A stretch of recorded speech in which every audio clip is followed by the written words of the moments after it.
جس چیز کی خواہش کرو گے مل جائے گی، اور اس تہ خانے سے باہر نکلنے کی کوشش نہ کرنا۔ شیطانی قوتیں گھات لگائے بیٹھی ہیں۔ یہ تہ خانہ تمہارے لیے محفوظ ترین پناہ گاہ ہے۔ ساتھ والے کمرے میں ایک چھوٹی سی کھڑکی ہے، وہاں سے جب چاہو باہر کا منظر دیکھ سکتے ہو۔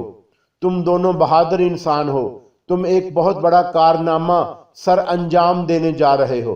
شہزادی یانگشو اور اس کے خاندان کی روحیں تمہاری احسان مند ہوں گی۔ اب میں جا رہا ہوں، آرام کرو۔ یوچن یہ کہتا ہوا باہر نکل گیا۔ اس کے فوراً بعد ہی راجا نے دروازے سے باہر جھانکا۔ راہداری دور دور تک سنسان پڑی تھی۔ یوچن گویا ہوا میں تحلیل ہو گیا تھا۔ راجا دوبارہ کمرے میں آ کر فرش پر بچھے ہوئے نمدے پر لیٹ گیا۔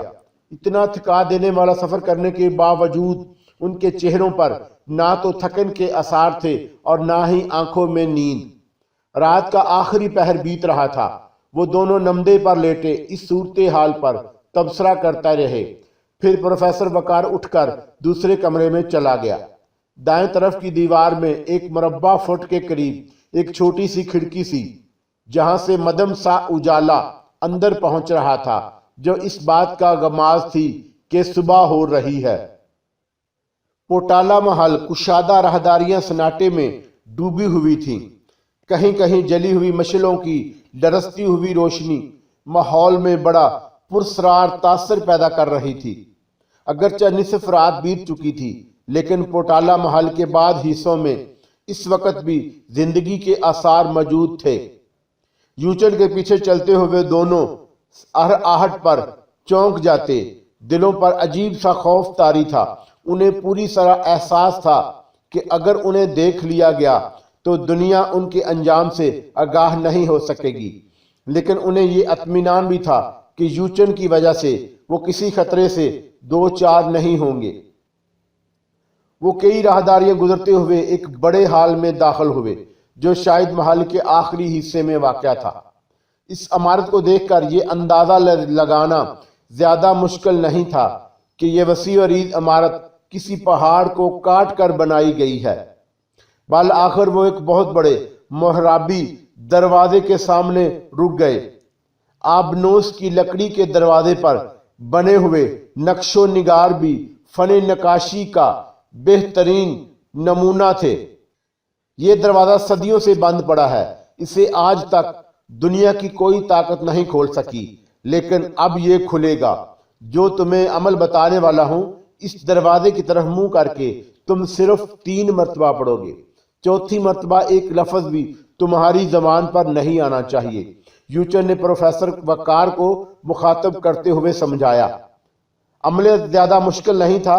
قدیم زبان کے چند جملے تھے جنہیں 3 بار پروفیسر نے دہرایا، اور فضا میں گڑگڑاہٹ کے ساتھ موسیقی کی آواز ابھرتی جا رہی تھی۔ جملے کا آخری الفاظ منہ سے خارج ہوتے ہی بلند محرابی دروازہ چرچراہٹ کی تیز آواز کے ساتھ خود بخود کھلتا چلا گیا۔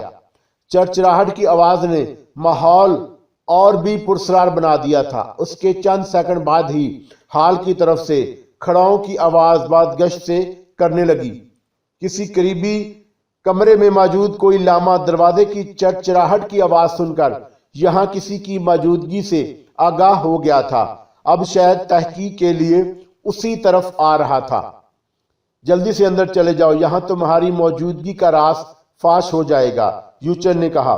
وہ دونوں عجلت کا مظاہرہ کرتے ہوئے دروازے میں داخل ہو گئے۔ خوف اور دہشت کے باعث ان کے دل بڑی تیزی سے دھڑک رہے تھے۔ ان کے اندر داخل ہوتے ہی دروازہ خود بخود بند ہو گیا۔ اب تم لوگ محفوظ ہو، یوچن نے بتایا۔ وہ خشک ہونٹوں پر زبان پھیرتے ہوئے چاروں طرف دیکھنے لگے۔ گہری تاریکی میں بھی کچھ دکھائی نہیں دے رہا تھا، لیکن یہ تاریکی رفتہ رفتہ چھٹنے لگی۔ اچانک ہی کہیں سے چمکیلے ذرات نمودار ہو کر فضا میں رقص کرنے لگے تھے۔ جیسے جیسے ذروں کا پھیلاؤ بڑھ رہا تھا، روشنی میں بھی اضافہ ہو رہا تھا۔ چند سیکنڈ بعد پورا کمرہ نقی روشنی میں نہا گیا۔ اب وہ آسانی سے ہر چیز کو دیکھ سکتے تھے۔ پروفیسر وقار کی نظریں کمرے کے وسط میں 2 چیزوں پر جم گئیں۔ وہ دونوں سیاہ لکڑی کے صندوق تھے۔ ایک تو ایک پیٹی کی طرح تھا جس کی لمبائی چوڑائی 3 فٹ تھی، اور دوسرا سندل کی لکڑی کا بنا ہوا تابوت تھا۔ دونوں کے ڈھکنے بند تھے۔ یوچن نے انہیں قریب آنے کا اشارہ کیا اور پہلے صندوق کی طرف ہاتھ اٹھا دیا۔ صندوق کا ڈھکنا خود بخود کھل گیا۔ اس کے ساتھ ہی وسیع کمرہ چندھیا دینے والی روشنی سے جگمگا اٹھا۔ صندوق جواہرات اور قدیم طرز کے طلائی زیورات سے بھرا ہوا تھا۔ اتنا بڑا خزانہ دیکھتے ہی راجا کا دل مچلنے لگا۔ یوچن نے تابوت کی طرف اشارہ کیا۔ اس کا ڈھکنا بھی خود بخود اٹھ گیا اور دوسرے ہی لمحے پروفیسر وقار کا دل اچھل کر حلق میں آ گیا۔ صدیوں پرانی شہزادی یانگشو کی لاش گلاب کے نو شگفتہ پھول کی طرح تر و تازہ نظر آ رہی تھی۔ یوں لگ رہا تھا جیسے وہ ابھی ابھی گہری نیند سوئی ہو۔ معصوم اور حسین چہرہ، جیسے دنیا کا سارا حسن ایک ہی جگہ سمٹ آیا ہو۔ صرف آخری مرحلہ باقی رہ گیا ہے۔ اس کے لیے چاند کی 14ویں رات تک انتظار کرنا پڑے گا۔ اس کے بعد یہ ساری دولت تمہارا انعام ہوگی، لیکن اس سے پہلے تم اسے چھو نہیں سکو گے۔ ہاں، اور اس دوران تم لوگ اسی محل کے ایک حصے میں رہو گے۔ تم وہاں ہر قسم کے خطرے سے محفوظ ہوگے۔ یوچن نے جواب دیا اور انہیں اپنے ساتھ آنے کا اشارہ کرتے ہوئے ایک طرف بڑھ گیا۔ وہ تینوں مخالف سمت کے دروازے سے گزر کر ایک راہداری میں پہنچ گئے۔ راہداری ڈھلوان تھی، جس کا مطلب تھا کہ وہ نیچے کی طرف جا رہے تھے، اور ایک راہداری میں گھومنے کے بعد انہیں ایسی آوازیں سنائی دینے لگیں جیسے پانی کسی جھرنے کی صورت میں بہہ رہا ہو۔ راہداری کے اختتام پر ایک ہال کمرہ تھا جس کا آخری حصہ ایک غیر تراشیدہ چٹان کی صورت میں تھا۔ وہ یوچن کی تقلید میں اس تاریک خلا میں داخل ہو گئے۔ نیچے تقریباً 4 فٹ چوڑی سلک کی ایک پٹی تھی جس سے وہ 2 فٹ نیچے پانی تھا۔ وہ اس سل پر چلتے رہے۔ اس میں جگہ جگہ تاریک جھرنے نظر آ رہے تھے۔ پروفیسر وقار کو یہ سمجھنے میں دیر نہ لگی کہ پوٹالا محل سے غائب ہونے والے لوگ کہاں جاتے ہوں گے۔ اس تنگ اور خطرناک راستے کے اختتام پر اوپر جانے کے لیے پتھر کی سیڑھیاں تھی، جس کے اختتام پر ایک بہت بڑا ہال تھا۔ یوچن ہال کے آخری سر پر پہنچ کر رک گیا، جہاں ایک حجرہ نما کمرہ بنا ہوا تھا اور اس کے ساتھ ہی باہر نکلنے کا راستہ تھا۔ یہ خفیہ راستہ بہت کم لوگوں کا معلوم ہے، اس لیے تم لوگوں کو یہاں کوئی خطرہ نہیں ہو سکتا۔ یہاں محل ختم ہو جاتا ہے۔ اس سے آگے ایک گہری اور وسیع جھیل پھیلی ہوئی ہے۔ اس حال کی حد تک تم آزادانہ گھوم پھر سکتے ہو۔ اس چھوٹے کمرے میں ضروریات کی تمام چیزیں موجود ہیں۔ اب تم لوگ یہاں آرام کرو، میں وقتاً فوقتاً آتا رہوں گا۔ حال کے بلند محرابی کھڑکیوں سے تاروں بھرا آسمان نظر آ رہا تھا۔ سامنے ہی ایک مستع چٹان تھی جس کی دوسری طرف تقریباً 50 فٹ کے نیچے جھیل کا پرسکون پانی ستاروں کی روشنی میں چمک رہا تھا۔ تازہ ہوا کے جھونکے ان کے چہروں سے ٹکرا رہے تھے۔ 12 دن بڑی اذیت میں گزرے۔ وہ پوٹالا محل کے ایک حصے میں قید ہو گئے تھے جہاں سے باہر نکلنے کا کوئی راستہ نہیں تھا۔ اگر وہ کسی طرح باہر نکلنے میں کامیاب ہو بھی جاتے تو موت کے بھیانک سائے انہیں نگل لیتے۔ اس دوران یوچن صرف ایک مرتبہ آیا تھا اور راجا نے کئی مرتبہ مشورہ دیا تھا کہ وہ اس کمرے سے جواہرات کا صندوق نکال کر رفو چکر ہو جائیں، مگر ہر مرتبہ پروفیسر وقار نے اسے ڈانٹ دیا تھا۔ وہ 13ویں رات تھی۔ پروفیسر وقار کی آنکھ اچانک ہی کھل گئی۔ بڑی بڑی محرابی کھڑکیوں سے چاندنی حال کے اندر تک پہنچ رہی تھی۔ وہ اچانک اٹھ کر ادھر ادھر دیکھنے لگا۔ راجا اپنی جگہ پر موجود نہیں تھا۔ وقار اٹھ کر بیرونی چٹان پر آ گیا، لیکن راجا وہاں بھی نہیں تھا۔ اس نے حال میں آ کر راجا کا نام کئی مرتبہ پکارا۔ اس کی آواز فضا میں باز گشت پیدا کرتی رہی، مگر راجا کی طرف سے کوئی جواب نہیں ملا۔ دفتن اس کے ذہن میں ایک اور شبے نے سر ابھارا اور وہ تیز تیز قدم اٹھاتا ہوا پانی کے جھرنے والے راستے کی طرف چل دیا۔ وہ پھونک پھونک کر قدم رکھتا ہوا آگے بڑھتا رہا۔ پیر کی ذرا سی لغزش اسے موت کے منہ میں دھکیل سکتی تھی۔ راجا کی حسین فطرت سے وہ اچھی طرح واقف تھا۔ دولت کی خاطر وہ ہر قسم کے خطرات سے کھیل جانے والا انسان تھا۔ جواہرات کا وہ بھاری صندوق اگرچہ انہی کے لیے تھا، مگر راجہ کی حریص فطرت نے اسے مزید ایک روز انتظار کرنے کی بجائے غلط راستہ اختیار کرنے پر مجبور کر دیا۔ پانی کے کنارے والے سل سے گزرتے ہوئے وہ کئی مرتبہ پھسلا تھا، مگر قسمت اچھی تھی کہ ہر مرتبہ بچتا رہا۔ اس تاریک خلا سے نکل کر وہ اس حال میں پہنچ گیا جہاں ایک راہداری اس کمرے کی طرف جاتی تھی جہاں شہزادی یانگشو کی لاش کا تابوت اور جواہرات کا صندوق تھا۔ وہ دیوار کا سہارا لیتا ہوا تقریباً دوڑتا ہوا آگے بڑھتا رہا۔ راہداری کے آخر میں وہ دروازہ تھا۔ اب اس نے دروازے پر ہاتھ کا دباؤ ڈالا ہی تھا کہ دوسری طرف بھیانک چیخوں کی آواز سن کر اس کا دل اچھل کر حلق میں آ گیا۔ چیخوں کی آواز راجہ ہی کی تھی۔ اس نے پوری قوت سے دھکا دے کر دروازہ کھولا اور دوڑتا ہوا اندر پہنچ گیا۔ کمرے کے اندر کا منظر بڑا ہی دہشت ناک تھا۔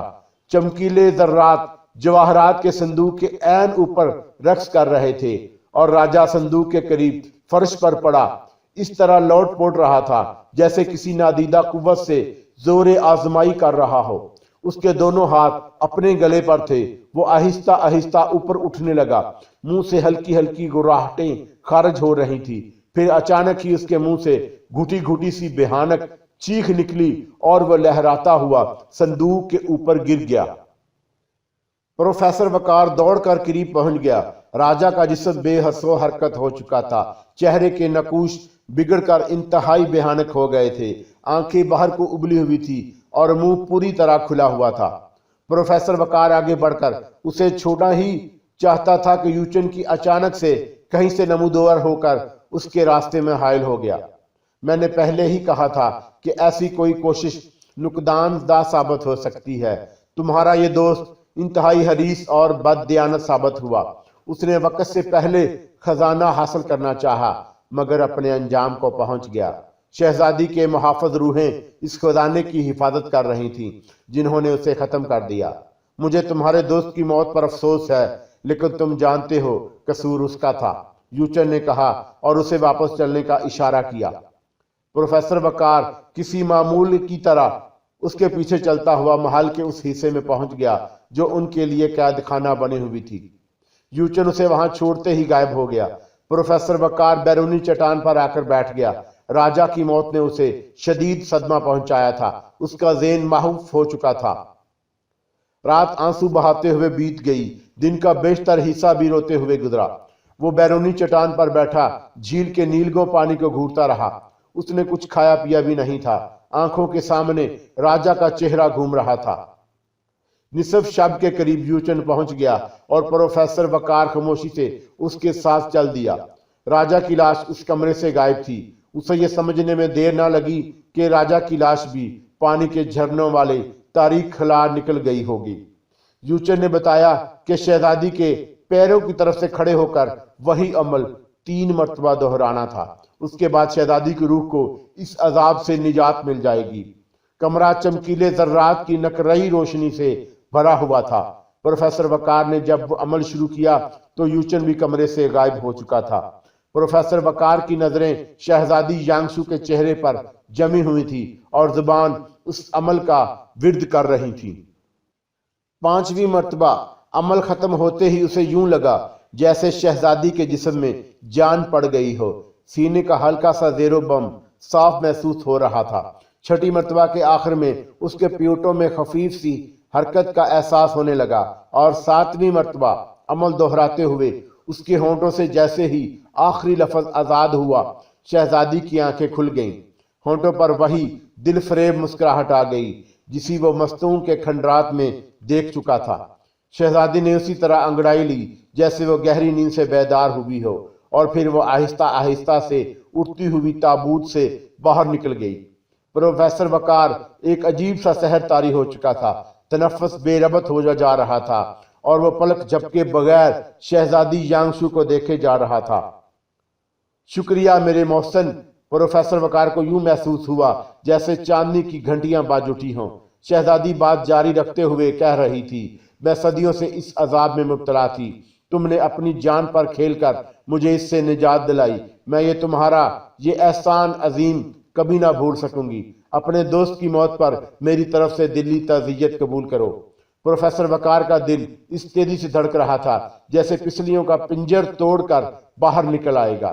شہزادی یانگشو کے ہونٹوں پر مسکراہٹ گہری ہو گئی، پھر وہ اشارہ کرتی ہوئی دروازے کی طرف بڑھ گئی۔ اس کی چال سے یوں لگ رہا تھا جیسے وہ ہوا میں تیر رہی ہو۔ پروفیسر وقار بھی بے خودی کے انداز میں اس کے پیچھے چل دیا۔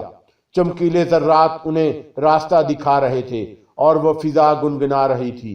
وہ دونوں انہی راستوں سے گزرتے ہوئے اس چٹان پر پہنچ گئے جس کی دوسری طرف 50-60 فٹ نیچے جھیل کا پانی نقرئی چاندنی میں چاندی کی طرح چمک رہا تھا۔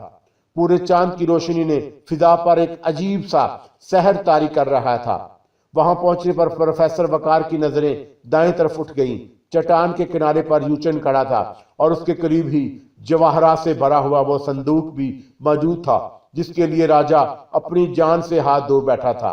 اب میں آزاد ہوں، میرے پاس وقت بہت کم ہے، مجھے اپنوں سے ملنے کی تڑپ ہو رہی ہے۔